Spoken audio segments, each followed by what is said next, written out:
Hey guys, I'm Sean from Cycle World. I'm Morgan from Cruiser. I'm Jeff from Hot Bike, and we just spent the last 2 days riding the all-new Softail platform. It was pretty amazing. And now we're out here at Lucky Wheels Garage to talk about the bike a little bit and discuss Harley's new strategy. Yeah. So I guess my first question for you guys, the reason why I was excited to talk to you guys after we rode these bikes was the Dyna's dead. The Dyna's gone. And for me, as a newer fan of V-twins, but someone who's kind of based on performance all the time, that's, for me, I mean, we test so many ranges of bikes. Like, the news for me, I was pretty excited, but I don't have kind of the history with the platform you guys do, the knowledge of customization. So what are your guys' thoughts on, like, Harley's move towards, everything in the Softail range? I took the news of the Dyna being gone pretty hard. I mean, I personally own 5 Dynas myself. I've led the charge with Hot Bike as, a performance magazine, and kind of the cornerstone of that was the Dyna. And to see them kill off that model is, it's a lot of people are taking it hard, and I can see why. Sure. I mean, I think change is good. The Dyna is a 26-year-old model at this point. And aside from Harley, you don't really see a lot of OEMs keeping their models around that long without changes. Sure. So when you see that it's upgrades and not just killing it for something new, I think that the new platform fills the hole. Okay, but now after 2 days on the bikes, did they mess up? Or is this a move in the right direction? Did they really jump the shark here? Is this smart?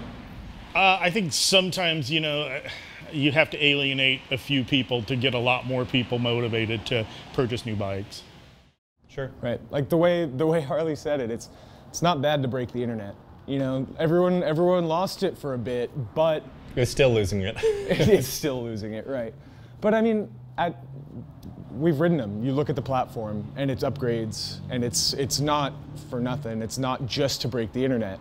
Right, and also, like I keep telling people, they've made Dynas for 20 some odd years. If you want a Dyna, there's plenty available. If you want one of these new bikes, you can buy that too. I mean, that's kind of the way I feel. Sure, outside of maybe like the Lowrider S that was around for a year or two, but even that, I mean, like those are still, you might pay a little more for them, but the bikes are there, the bikes are available. Right. Cool. Plenty of aftermarket. Plenty of aftermarket. Okay, so we just put, like 300 miles of mountain twisties. We rode 8 of these bikes. We rode 107s, 114s. We rode every model that there is. 4 bikes in one day on one, 4 on the other. I think for me, overall, looking at the whole platform, not any bike specifically, but the whole platform, the biggest question I had and that people pointed out was the brakes, right? Some of the bikes that had twin disc brakes were now singles. The only bike with twin disc brakes is now the Fat Bob. Yep. Yes, they've shed some weight. As you pointed out, some of that's in gas with the smaller tanks. But for me, I was happy to see that the bike stopped well. The brake feel on, when we were kind of hustling was really good. I did some brake drills where I just tried to really hammer on, and I was really impressed with, for most of the models, how well they stopped down. What do you guys think about? A lot of the models got brake upgrades and floating rotors, but there were a few of the lower end models like the Lowrider and the Street Bob that don't have the floating rotor in the rear, and I felt we lost almost all rear brake on those bikes. Yeah, I agree entirely. Yeah. Even though the calipers look the same, they're not the same. Yeah. And that was pretty cool. Once you look at the back of it, you're like, oh wait, that's a totally different caliper front and rear. Sure. Yeah, so I was surprised that, going from a bike that had such awesome braking power to hopping on another one that just really gave me nothing in the rear. Sure. What about the platform? I mean, its overall platform surprised you guys? I mean, the heritage surprised me incredibly. And having the floorboards across the cruiser line. I've never ridden cruisers with floorboards that don't just scrape changing lanes. So sure. You have good lean angle. There's a lot of bikes with floorboards that really was surprising. Yeah. What jumped out at you? Really was the external adjuster on a lot of the bikes. The preload actually worked. Like, you could feel it on 1, 3, and 5 or whatever it was along the way. And the more you played with it, it was really cool to play with it, do a section, twisties, back it off, or make it harder. I really liked it. Yeah, there were some bikes where like the Fat Boss especially, just beat up my back on the freeway, and that thing is meant for someone. I mean, I'm probably smaller than most of Harley's demographic. Oh, definitely. But being able to back some of that off really it really helped with that bike. Was there anything that really surprised you about the platform? I mean, like I said, just the brakes was the big thing. Being able to actually, I mean, for me, my complaint about V-twins in general, coming from a guy that rides such a variety of things, is I feel like I can't stop. I feel like I can't go fast because I can't stop. And this was where the feel in a turn, no matter what position or what situation I was in, the brake was really impressive to me, how well those things stop. Okay, so I don't really want to get into every model because I know that we're all going to write reviews and we're gonna do that later elsewhere. But let's talk about some of our favorite bikes and our least favorite bikes. I think my favorite bike was the Lowrider for sure. It still kind of retained a little Dyna DNA. I don't want to go too far with that, but it had some feelings to it. And as far as me looking at bikes, my job is to rip them apart as soon as I get my mitts on them. It's not like you guys. So I could see that thing with some T-bars on it. I could see that thing with a fairing on it, and a nice 2-into-1. That's funny because that was one of the bikes I didn't like, but I've ridden yours that you've built before, right, and I like those. And I didn't like the 16-17 model. This model I like better, but not as much. Mm-hmm. But then I've ridden yours and I've loved them. So it's interesting that our different backgrounds give us a different feeling because you can kind of, you can feel right the first time all the things you do to it. Yeah, and I think the one I didn't really care for was, believe it or not, the Fat Boy.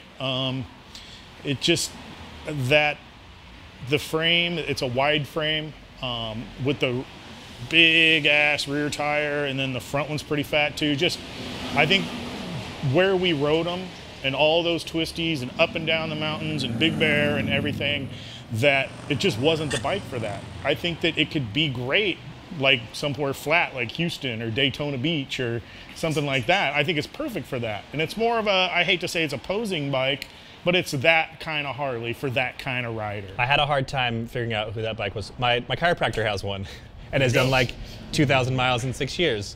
Right. But I had a hard time, I mean, just the styling isn't for me. I have to say, you or one of the other guys passed me on it, and I was like, oh, it looks good in motion from the side, but the bike made my low list. I think a lot of people are going to have to get used to the looks. I mean, I personally dig the styling of the wheels and a couple other things, but just as far as riding where we did, it just didn't really work for me. Yeah, and the breakout was the same way. You have the longer rake on that bike, and you have the 240 rear, so when we're up in the mountains hitting the twisties, this isn't a bike that's super nimble and wants to drop around. So while the rake and the tires make more sense if you're, doing highway miles, sure. What we were doing, it didn't make too much sense. Yeah. I have to say the breakout is my least favorite. And it's funny because it should be worse than it is. When you put drag bars and those mirrors that hit your hands and a 21-inch front wheel and that fat rear tire, it's a testament to their engineering that bike can perform as good as it does, given all it has working against it. That bike is just so not for me. It's for the guy that loves Orange County choppers and wants the vertical headlight. It's so much of the wrong kind of attitude. And it was okay to it was good for what it was to ride. Right. It was surprisingly rideable. Surprisingly rideable. But man, that thing was hard to love. Yeah, I'm with you on that. My favorite of the lineup, which really surprised me, was the Heritage. I have never been a fan of Softail Heritage bikes. And, looking at the press release, I was really into the Street Bob, and then we show up and the Heritage just blew me away. Riding it, like I said about the floorboards, you have lean angle and that new engine. It comes with the 114 as an option, so that bike as an all-arounder is just really an incredible machine. I really think the styling of that bike is really cool, the all-black one with the black studs on the seat and on the saddlebags and all that stuff. The murdered out look is super cool on that. Even the green one looked cool with the black accents. Yeah, that one actually surprised me a lot. That was actually the one I got the least time on, and I wish I'd gotten more. I liked it a lot. My favorite's the Street Bob. Yeah. I have to say, I went in with the Fat Bob. I think that would be my favorite. And this one we just gave our 17 back we had for a while. This one, it feels so much lighter. I mean, we did that one section pretty quick. And it's crazy how good this thing rides. I think people came back from the first ride saying, "Oh, the Fat Bob will crush a Lowrider S." I think this thing will crush a Lowrider S. And this thing, the thing is this thing puts me in more of like the cruiser mentality. The Fat Bob is actually a surprise that I didn't like it because it's almost like trying to be more of a naked bike. I had the Go same buy reaction. a KTM Super Duke. Like it doesn't feel. I don't feel like I'm cruising. But this thing, I feel like I'm cruising. Being and me, I'm shredding. Right, but being me, who's ridden these all the time, like when I got on the Fat Bob, it felt like what you guys are talking about. And I'm not going to go out and buy a KTM or you know, a Japanese motorcycle. I'm a Harley guy.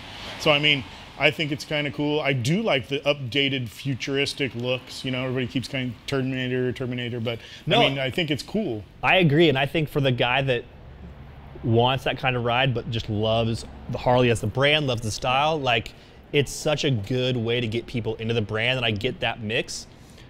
For me, who like I really want to love Harley, and I hope that it could be more of that for me. It didn't cut it. Where I'm like, if I'm gonna do this thing because I already love this other thing, I want the heritage. I want this. I want a cruiser. So it's neat how they've really like.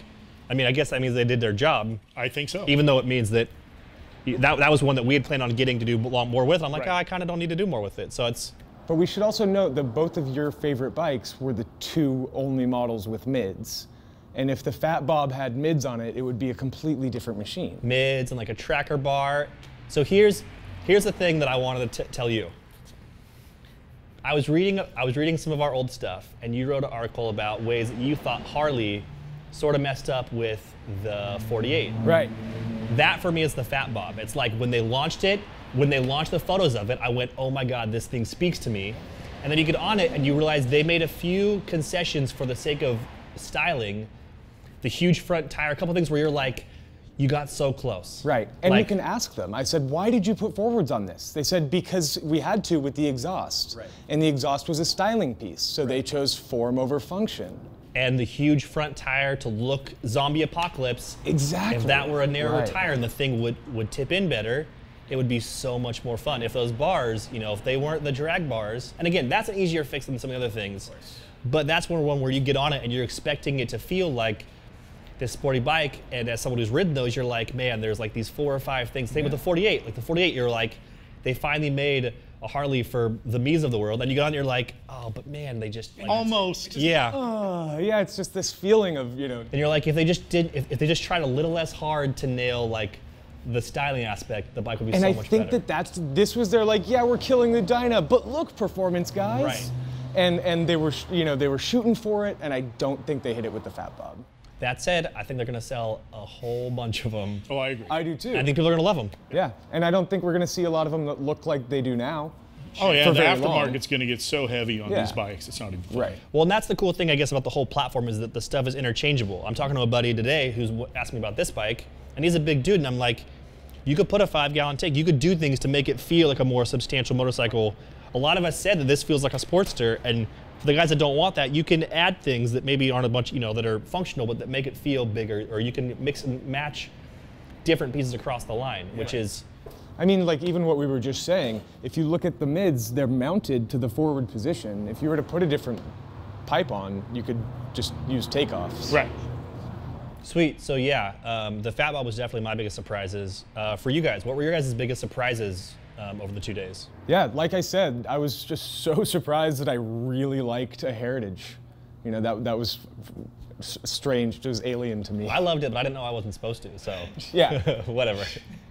I mean, for me, it was the deluxe. I mean, with the new frame, you took a bike, and anybody that's ridden a Softail for more than 200 miles knew, the prior ones were horrible with the pull shock. Like, they looked really cool. You can get them low, you can get them scraping the ground. It's super rad, but the new frame under that deluxe cladding is super bomb.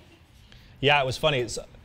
Again, that's a bike I had never ridden or given much thought to before, but riding it, I could think of all these people that I know that love V-twins, and I was like, man, like my chiropractor, I was like, there are like people who are like, man, they would love this bike, man, like this bike rides so good. Like, it's not for me by any means, but it rides rad. Like, It has all those classic looks and cues that Harley has. But with newer touches too. So you've got the Tombstone taillight, which is a throwback and just this awesome little feature. And then you have those like slim blinkers. yeah, which are- that's the only bike that has all LED lighting. Yep. Yeah, that bike is beautiful. Yep. All right, well, there you have it. It's been 2 super long days of riding in 110-degree heat. I can smell these guys almost as much as I can smell myself. We all need showers really bad. Check out our websites, cycleworld.com, motorcyclecruiser.com, hotbike.com. We have articles on each model specifically, essays on the death of the Dyna, essays on how the Dyna was hated and the FXR was hated when it first came out. We have pieces on riding the bikes back-to-back with the 17s and 18s. We have pieces on just the tech overview, the shift from Harley. And by the time this drops, we will have full reviews by the 3 of us on our websites on our impressions from the past 2 days. Check those out. Thanks for watching, and see ya.